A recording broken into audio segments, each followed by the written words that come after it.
আজানের সময় মেয়েদের মাথায় কাপড় দেওয়া এবং কাপড় থাকা বাধ্যতামূলক কিনা এ বিষয়ে আমাদের একটা ভিডিও আছে, আপনি দেখে নিতে পারবেন। আজানের সময় মেয়েদের কাপড় দেওয়া মাথায় এটা আবশ্যক কিনা? উত্তর হলো না। আজানের সাথে মাথায় কাপড় দেওয়ার কোনো সম্পর্ক নেই।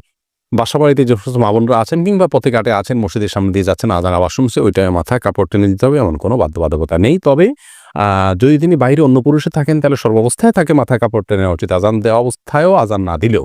আর যদি বাসাবাড়িতে থাকেন তাহলে শুধু আজান দেওয়ার কারণে তার মাথায় কাপড় টেনে দেওয়ার বিশেষ কোনো গুরুত্ব ইসলাম শরিয়ার দৃষ্টিকোণ থেকে নাই। আমাদের অনেক মা বোনরা এটাকে অনেক বেশি গুরুত্বপূর্ণ মনে করেন। এরপরে কানিজ সঞ্জিদা জানতে চেয়েছেন, প্রেগন্যান্সির টাইমে জিনের আসর থেকে নিজ বাচ্চাকে কিভাবে রক্ষা করা যায়? অনেক সমস্যা ফেস করছি বোন সঞ্জিদা। প্রথম কথা হলো, এই সময়গুলো খুব স্পর্শকাতর, জিনের উপদ্রব অনেক সময় বেশি হয়ে থাকে। আপনাকে আমরা পরামর্শ দিব, আপনার বাসা থেকে হারামের কোনো লেশ থাকলে সেগুলোকে আপনি বের করে ফেলুন। ধরুন টেলিভিশনে আপনি হারাম কোনো জিনিস দেখেন বা আপনার পরিবারে কেউ দেখেন, টোটালি বন্ধ করে ফেলুন।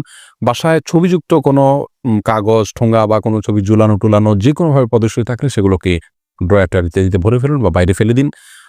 তৃতীয়ত, আপনার ঘরে ঢোকার সময় প্রত্যেকটা সদস্য যতজন বাসায় আসবে বাধ্য করুন সালাম দিয়ে বিসমিল্লাহ পড়ে বাসায় ঢুকতে এবং বের হওয়ার সময় বিসমিল্লাহ পড়ে বের হতে। প্রত্যেকটা জিনিস খাওয়ার সময় বিসমিল্লাহ পড়ে খাবেন, শোয়ার সময় ওযু করে এবং ঘুমের দোয়া পড়ে শোবেন, সকাল সন্ধ্যা দোয়া পড়বেন।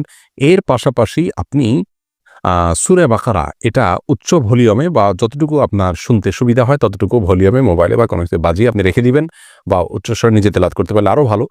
আর রুকিয়া অ্যাপ আছে, অনেক রুকিয়ার অ্যাপ আছে যেগুলোতে শুধু কোরআন হাদিসের দোয়া এবং আয়াত আছে শুধুমাত্র, সেগুলোকে চালিয়ে রাখতে পারেন বাসা বাড়িতে। ইনশাআল্লাহ বিদিনিল্লাহ উপদ্রব অনেকখানি কমে যাবে।